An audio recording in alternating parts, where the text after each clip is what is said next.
Hello everyone, my name's York, and this is my new Olimar tech, Persistent Pikmin Power Amplification. I'll be showing you its applications and show you why it's so deadly. Please take a look.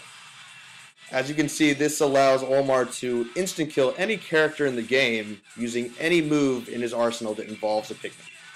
And this is possible by the use of his custom down B order tackle. And for those who are unaware, order tackle is different in that it allows Pikmin to gain 2 hitboxes as they come back when whistled to. These whistle Pikmin can be reflected by a variety of moves, including Fox's Shine, Mii Gunner's Shield, Mario's Cape, and Pit's Orbiters. What's interesting about this is that Pikmin reflected by a reflector keep the enhanced damage and knockback for all their moves, as long as that Pikmin stays alive. And as long as they're in the line, used for things like aerials, grabs, and pummels, they will never lose their potency. Using smashes and throws will end the state though, so you have to be careful about that, not to overextend yourself. A great feature of this is their shield breaking capacity, which means it's not the worst thing to just throw out a smash attack anticipating your opponent to block. So I'm aware of how game breaking this is, and though I don't think it's a huge problem for the singles metagame, mainly because the opponent has the option to just not reflect the Pikmin, is definitely game breaking in doubles. And custom doubles is an emerging format, so I was a little hesitant to introduce this exploit so early, but I figured if I don't put it out there, someone else will find it eventually, and we're going to have the same problem anyway. So for the time being, I think that Olimar's order tackle move should be banned for the custom doubles format, at least until Nintendo issues a patch and fixes this, which I think is very likely. So here we have a yellow Pikmin doing 600% latch damage. One of the very strange characteristics of this exploit. And I did mention that all reflectors in the game have the property of reflecting the Pikmin, but there are a few limitations. Essentially, the Pikmin must be either latched onto your ally opponent, or they must be running along the ground and reflected. And some characters have the luxury of being able to do both. Some being Fox, Mii Gunner, and Mii Swordsman, for example. Others are a little bit harder, like Mario cannot reliably reflect the Pikmin with his cape, but he can reflect them on the ground. Problem is that a lot of moves that have hitboxes, including Mario, Dr. Mario, Rob, Palutena, Falco, Zelda, and one more, I guess that's it. Basically have to be careful of not killing the Pikmin when they're trying to reflect them, and that can be pretty difficult sometimes.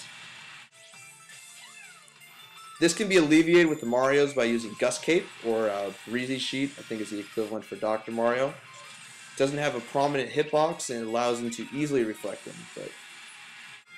So there are options out there for some characters. Others aren't quite so lucky. Obviously, this is not going to be meta-defining because I have no doubt in my mind this will be banned immediately once word spreads about this.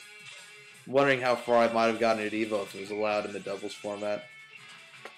Though I'm pretty sure it would have been banned on the spot in any case, so I don't feel too bad about making a video about it now. So, other attributes of this move is really, it's just absurd in how much damage it does. Maxes out the damage and probably knockback counter, which I've never seen happen in a Smash game before. You gotta watch out. So please bear with me, guys. It's kind of difficult to narrate a 7-minute video, but I figured it's much more insightful than just cramming it all into the description.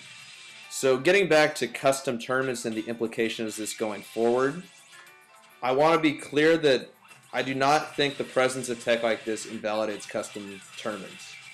And I would really prefer if people did not use this as a rallying point against the custom format, especially since it's still very new and not really developed.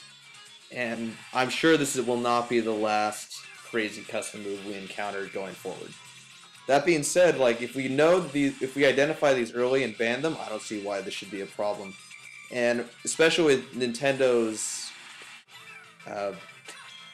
cooperation with the tournament scene right now, I have no doubt in my mind these things will be patched out as we come across them later on. So here we have an example of a character who can only multiply the Pikmin as they run by, and that would be Palutena.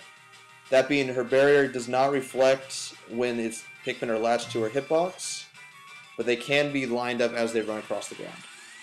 And Palutena, Falco, and Zelda fall into this category where they're able to reflect the Pikmin, but the reflected damage is not nearly as crazy or substantial as it is for others. It's definitely more than normal, but it'll take 3 to 4 solid swings to kill somebody, which is still, I'd say that's still an improvement. Falco especially is very difficult to time, has the same problem, Pikmin cannot be latched. So I group Falco, Palutena, and Zelda at the bottom of usable characters for this, just because of the difficulty and the fact that you really don't get the full benefit of using this technique. Makes it a little hard. That being said, these Pikmin that are reflected this way do exponentially gain power and knockback power when used in smash attacks. And it's pretty clear that there's still a threat to be reckoned with, especially if your opponent doesn't recognize that they're doing more than they're supposed to. So guys, we're at the end of the video. Thank you for bearing with me, and I hope you found this interesting and insightful. I'd like to give a shout out to Super Oven, Iron, and GPick. Thank you for all your help in making this video possible. I really appreciate it, guys. I'd also like to give a shout out to NorCal Smash 4 community and Capsule Entertainment. Thank you for helping support the local fighting game scene, and I hope you'll help me share this video too. For everyone who tuned in, thank you for watching the video. I hope you enjoyed it. If you could, just please like and share, and let's see how far we can get this going. Until then, see you next time.